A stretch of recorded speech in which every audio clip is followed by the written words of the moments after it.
Berjumpa kembali dalam program Bible Everyday. Hari ini kita akan belajar sama-sama Yeskiel pasal yang ke-38.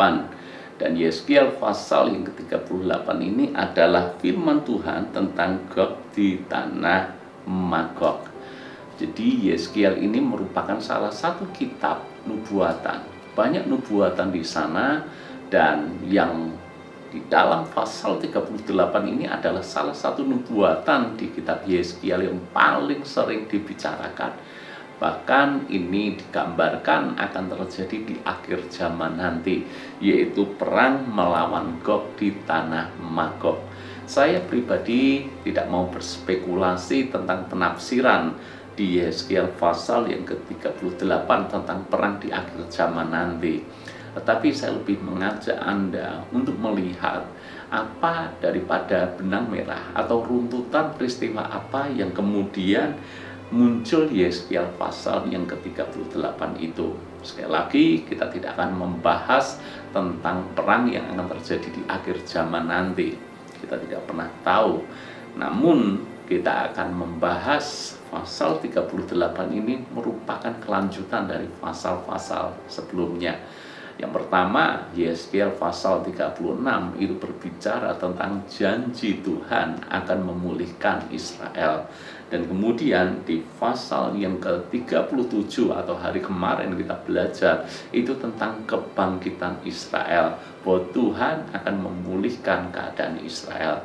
Namun di dalam pasal yang ke-38 ini adalah perang melawan Gog di tanah Magog. Ini merupakan sebuah gambaran bahwa ternyata untuk mengalami pemulihan Tuhan, janji Tuhan itu digenapi, itu akan selalu ada tantangannya. Akan ada peperangan yang mendahului lebih dulu sebelum akhirnya kita berkemenangan. Itu sebabnya tidak ada jalan yang mulus-mulus saja. Sekalipun Tuhan sudah berjanji akan membawa pemulihan, sekalipun di pasal 37 kemarin Tuhan bahkan memberikan gambaran tentang kebangkitan Israel, namun itu tidak terjadi dengan mudah. Harus ada tantangan-tantangan berikutnya yang dilewati, ada peperangan-peperangan yang harus dihadapi. Maka sama halnya dengan hidup kita. Ketika Tuhan menjanjikan sesuatu dalam hidup kita, bukan berarti janji Tuhan itu sedemikian kita terima dengan begitu saja. Kadangkala tidak seperti itu. Kadangkala di balik janji Tuhan kita harus menghadapi pergumulan dulu. Di dalam kita melihat janji Tuhan tergenapi, sebelumnya kita harus mungkin bayar harga lebih dulu. Itu yang Tuhan memang mau terjadi dalam hidup kita. Bukan berarti Tuhan tidak setia dengan janjinya, tapi memang tantangan-tantangan itu harus kita hadapi supaya mendewasakan kita, supaya kita matang, dan supaya kita nanti bisa menghandle janji-janji Tuhan itu.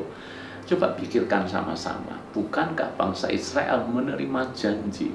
Mereka diberikan tanah perjanjian, yaitu tanah Kanaan yang penuh dengan susu dan madu.